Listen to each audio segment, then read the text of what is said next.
outside of already established and popular anime like Digimon, One Piece, Conan, the Ghibli movies, 5 centimeters per second was one of the first anime movies I had watched. The first time I had seen a Makoto Shinkai film, and the first time I took a look at the wider ocean of anime and manga coming out of Japan. This was an introduction to some amazing shows and stories that have touched me and influenced me over the years in so many different ways. So I just wanted to take some time and talk about them and look back into myself and see where these stories resonate with me and why they are so important to me. For this time I watched 5 centimeters per second again, and I'm really happy that I did. Out of the 3 episodes, the first one wasn't my favorite back in the day, but I still enjoyed it. And through rewatching it, I was able to relive and remember some parts of my life that I have kind of forgotten or not thought about a lot over the last couple of years, but that at the time and maybe still to this day have had still quite a big impact on me. It really brought back to experiences with love I had as a child. The first one came after the scene where Akari and Takagi are being kinda made fun of by their classmates because of their close relationship. And they're children. It's not gonna register that much, all of these feelings, and it makes sense that they behave that way. For me, what the scene brought back was the first time I had sent a girl a love letter. It was either in 3rd or 4th grade, I'm not too sure on that, and I still remember we sat next to each other. We got along quite well, I think. As far as I remember, we got along quite well, and I remember that I cut out a love letter for her in the shape of a heart, and I colored it in red. I don't remember what I wrote on it. Presumably something along the lines of, "Do you want to be my girlfriend?" And I put it on the head desk right before Easter holiday, right before the final lesson for that day was over. And after the holiday, she switched seats with the girl next to her, and we haven't. After that, I don't remember ever really talking to her again. Especially not the way we joked around before. And I mean, looking back at it now, it's quite a cute story. But I do remember that for like 3 or 4 years, that really always was in the back of my mind, especially going over to the second time I had feelings for somebody, which was in either, I think, 5th or 6th grade. A girl in my friend group, I really liked her. And what reminded me from the first episode was when Akari had to move away. With this girl, it was a little bit different. She liked me. I didn't think so at first. I was still a little bit affected from my previous experience. My confidence was still low, but it was the first time another girl told me she liked me, and right after that she moved away. Now we stayed in touch for a little while, but there was no bittersweet final meeting like at the end of episode 1. I really want to know what would have been like if I or she made some dramatic gesture and traveled all it is way for the final meeting. But life isn't a movie, I guess. I also can't quite remember how these stories affected me back then, when I first saw 5 centimeters per second. Because I don't think I thought about these two instances, and I didn't think I connected these two instances to the story like I did today. I'm really happy that I was able to reminisce about these parts of my life that I haven't thought about a lot in a long time.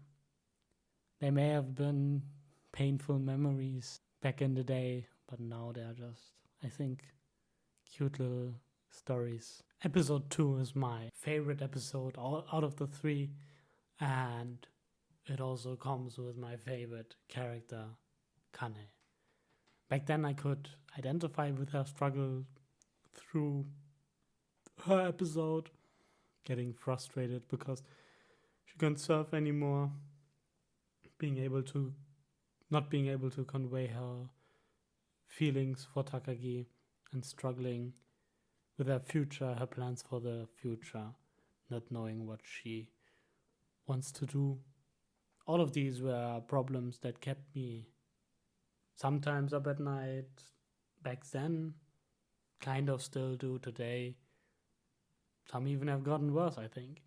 Back then all these problems seemed like something that time would solve, but I have come to realize that time is not some magic tool that just takes care of the issues and the problems one has in life. It's a person's job and responsibility to do that. Time may be able to heal wounds on a superficial level, but if a wound is severe enough, it takes active rehabilitation, it takes active effort from oneself, be that wound mental or physical. I have spent much of my life putting my problems and their solutions onto the future. I've wasted so much time that I could have used learning and accomplishing things. And now when I want to do that, learn something, accomplish something, I feel like I don't know how. I have not failed enough, not put in the work, and I think it shows. Back then, Kane was my favorite character because I was hoping that, like her, I could overcome these hurdles in my life. And while she may not have been able to tell her feelings to Takagi, she still managed to move on, grow up. She finally was able to surf again. She was ready to take on the future.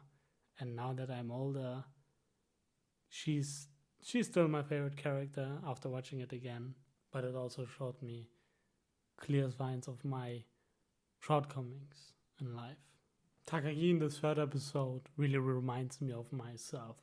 Outside of the fact that Takagi seems to know what he's doing when it comes to programming, which is something that I'm struggling with even though I'm studying computer science. Not being able to connect to people because he's holding onto the past is something that resonates with me, pushing people away. All things I have done recently, my life is flowing on by,